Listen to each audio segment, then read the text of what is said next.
श्री शिवाय नमस्तोभ्यम। आप सभी भक्तों पर भगवान भोलेनाथ की कृपा सदैव बनी रहे। आज की वीडियो में आप सभी सुनेंगे सोमवार व्रत कथा। आप सभी श्रोतागण इस व्रत कथा को प्रेम पूर्वक और श्रद्धा भाव से सुने।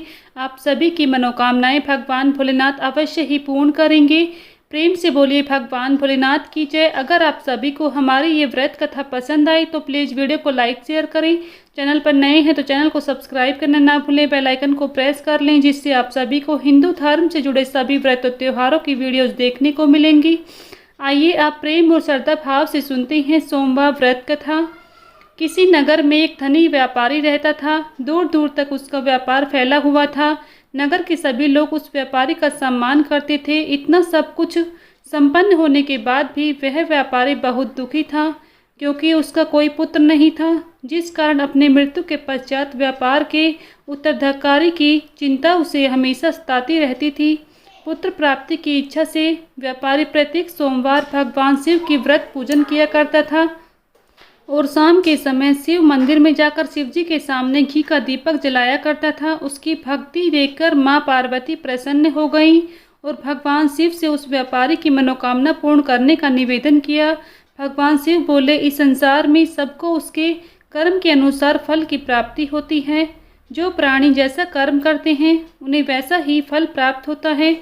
शिव जी द्वारा समझाने के बावजूद माता पार्वती नहीं मानी और उस व्यापारी की मनोकामना पूर्ति हेतु वे शिव जी से बार बार अनुरोध करती रहीं। अतः माता के आग्रह को देखकर भगवान भोलेनाथ को उस व्यापारी को पुत्र प्राप्ति का वरदान देना पड़ा। वरदान देने के पश्चात भोलेनाथ माँ पार्वती से बोले, आपके आग्रह पर मैंने पुत्र प्राप्ति का वरदान तो दे दिया है, परंतु इसका यह पुत्र 16 वर्ष से अधिक जीवित नहीं रह पाएगा। उसी रात भगवान शिव उस व्यापारी के सपन में आए और उसे पुत्र प्राप्ति का वरदान दिया और उसके पुत्र के 16 वर्ष तक जीवित रहने की भी बात बताई। भगवान के वरदान से व्यापारी को खुशी तो हुई, लेकिन पुत्र की अल्पायु की चिंता ने उस खुशी को नष्ट कर दिया। व्यापारी पहले की तरह सोमवार के दिन भगवान शिव का विधिवत व्रत करता रहा। कुछ महीनों के बाद उसके घर पर एक सुंदर बालक ने जन्म लिया और घर में खुशियां ही खुशियां भर गईं।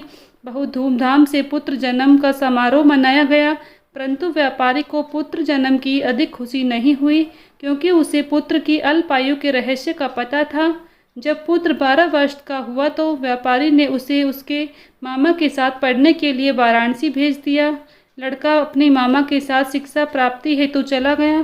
रास्ते में जहाँ भी मामा भांजे विश्राम हेतु रुकते वहीं पर यज्ञ करते, वो ब्राह्मणों को भोजन कराते। लंबी यात्रा के बाद मामा भांजे एक नगर में पहुँचे। उस नगर के राजा की कन्या का विवाह था, जिस कारण पूरे नगर को सजाया गया था। निश्चित समय पर बारात आ गई, लेकिन वर का पिता अपने बेटे के एक आंख से काने होने के कारण बहुत चिंतित था। उसे भय था कि इस बात का पता चलने पर कहीं राजा विवाह से इनकार न कर दे, इससे उसकी बदनामी भी होगी।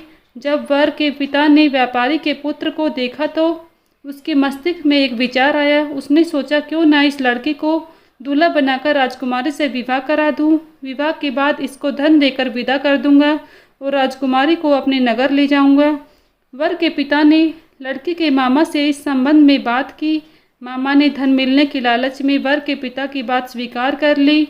लड़के को दूल्हे का वस्त्र पहनाकर राजकुमारी से विवाह करा दिया गया।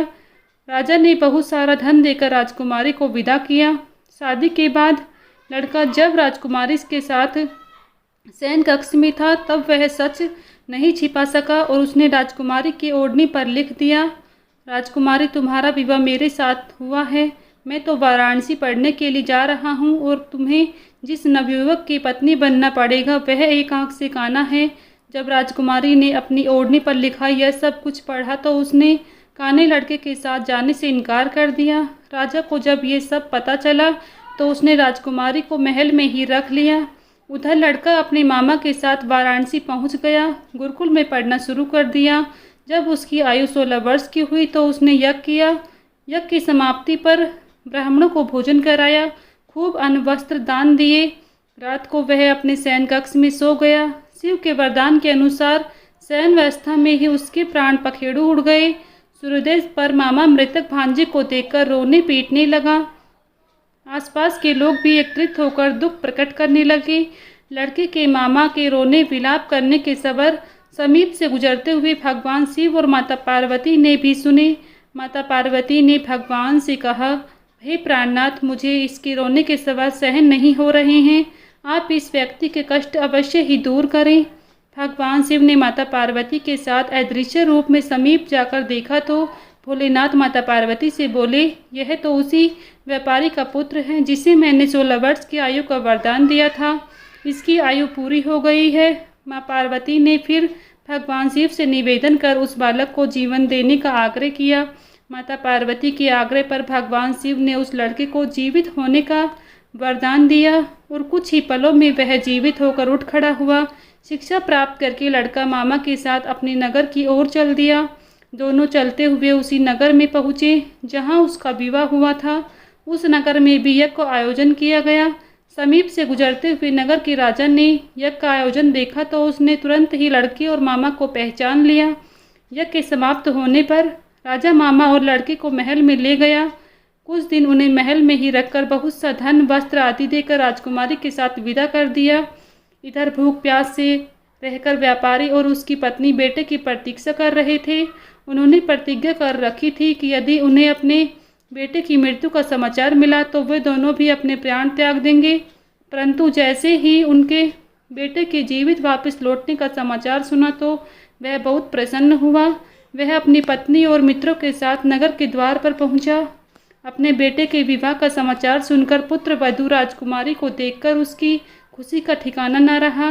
उसी रात भगवान शिव ने व्यापारी के सपन में आकर कहा, हे श्रेष्ठी, मैंने तेरे सोमवार के व्रत करने और व्रत कथा सुनने से प्रसन्न होकर तेरे पुत्र को लंबी आयु का वरदान दिया है। पुत्र की लंबी आयु जानकर व्यापारी बहुत प्रसन्न हुआ। शिव भक्त होने तथा सोमवार का व्रत करने से व्यापारी की सभी मनोकामनाएं पूर्ण हुई। इसी प्रकार जो भी भक्त सोमवार का विधिवत व्रत करते हैं, व्रत कथा सुनते हैं, उनकी सभी इच्छाएं पूर्ण होती हैं। प्रेम से बोलिए भगवान भोलेनाथ की जय, माता पार्वती की जय। यहीं पर सोमवार व्रत कथा संपन्न होती है। अगर आप सभी को हमारी ये व्रत कथा पसंद आई है तो प्लीज़ वीडियो को लाइक शेयर करें। चैनल पर नए हैं तो चैनल को सब्सक्राइब करना ना भूलें, बेल आइकन को प्रेस कर लें। मिलती हूँ नेक्स्ट वीडियो में, तब तक के लिए सभी को श्री शिवाय नमस्तोभ्यम।